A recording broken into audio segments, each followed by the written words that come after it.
Hello, my name is John Melville. I am a pediatrician. I work at the Medical University of South Carolina, but 1 week a year I get to come to camp and be the top doc at camp.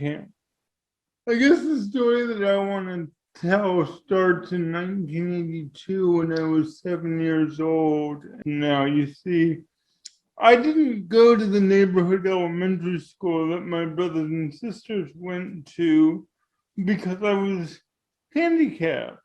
And so I rode about 45 minutes each way downtown San Diego, and they literally called it the school for crippled children. But in 1982, things were changing, and on the first day of mainstreaming in San Diego, I walked into my neighborhood school. It was, in my 7-year-old opinion, an unmitigated disaster. A lot of the kids at the school had never seen a handicapped person. A lot of the faculty at the school thought that I didn't belong there and saw no problem with telling me that at the age of 7. And I didn't really have peer-age friends at school between the 2nd and about the 7th grade. But I'm not here to talk to you about that because, you see, there was this camp. The camp that I went to each summer was Camp Able, and it was nothing like Camp. There were 3 sailboats that were on loan from the Navy Officers Club, a couple of canoes, and we had the beach and we had the bay. Camp was 7 a.m. to 4 p.m. and you had to bring your own lunch. But camp was wonderful. I remember my first year when Conrad, my counselor, picked me up out of my wheelchair to put me in a canoe for a canoe ride. I remember the canoe feeling cold as he settled me in and kind of bound up tied an oar to the canoe so that I wouldn't lose it. And then he pushed the canoe out onto the water, jumped into the back, and I remember looking over my shoulder as Conrad paddled me around San Diego Bay. Now, if Conrad had paddled out of the bay and about 20 miles north, he could have climbed the Torrey Pines cliffs and he'd have found himself on the graduation field of the University of California at San Diego, where 19 years, almost to the day after that canoe ride, I would stand up with my classmates, swear to the Hippocratic Oath, and take my place in the profession of medicine. Now, as a scientist, I have to say, it's not fair to take 2 events 19 years and almost as many miles apart and claim that one caused the other. But it would also be unfair to state that there was no effect. And if you ask my mother about it, she'd say that Camp Able was a 1-week reprieve for me each year.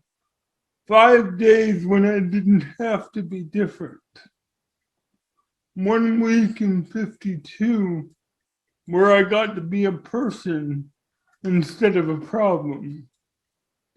And I think it did make a difference. That's why I love supporting camp, because camp was so important to me. As I was getting ready for this talk, I thought a little bit and I realized that there are 19 years between that canoe ride and when I graduated from medical school. 19 years after that takes us to today. If we go 19 years into the future, I'll be 65 and will probably be getting ready for my retirement party. I've only been at the university for about 5 years, but I pretty much know how these things go. And on my last day, probably at about 2 o'clock, we'll meet at the Wycliffe House for my retirement party, and my successor will have the miserable duty of trying to pretend that my career was worth something. And when he gets up to talk, I hope that he says that I was a good clinician, that I was a loud and fearless voice for abused children. I hope that they say that I was a good teacher, at least good enough that there will be someone to sit at my desk and do my work when I'm not doing it anymore.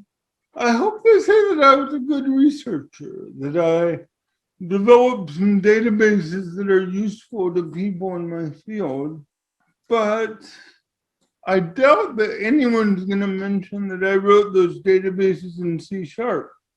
Now, I love C#. It's a great computer language. It's my language of choice. And if you guys were computer geeks like me, we could go into a long argument about why it's the best language. But it doesn't matter. It's an implementation detail. And good programmers hide their mechanism. So on the day that I retired, just like they're not going to say that I did my computer work in C#, I hope nobody feels the need to say that I did my professional work in a wheelchair. Because just like my choice of computer language, my choice of propulsion is an implementation detail, and good professionals hide their mechanisms. So, camp was a great place for me. I looked forward all year to the 5 days that I got to be at camp, that I didn't have to be different. And it's launched me into some pretty good places. And there are a lot of people along the way that really took some personal risks to make a bet on the handicapped kid who wanted to become a doctor. And I'm glad that they did.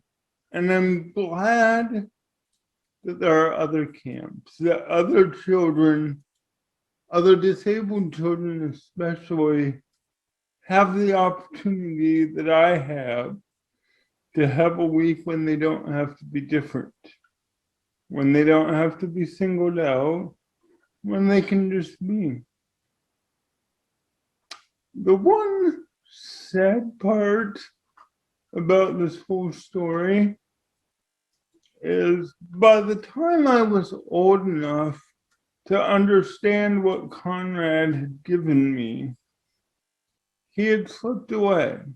He was just a 20-something college kid who had a summer job working at Camp Babel, and I saw him for the week he was there and never seen him again.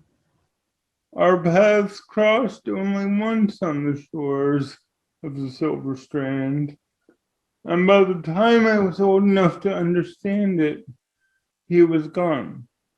When I showed up at Camp Babel 38 years ago, Conrad saw me, not my chair. Since I can't thank Conrad, perhaps I can thank you instead for him. Thank you for being camp. Thank you for understanding the importance of recreation. Thank you for providing other children like me the opportunity to go somewhere where they don't have to be different. I guess all I really have to say is thank you.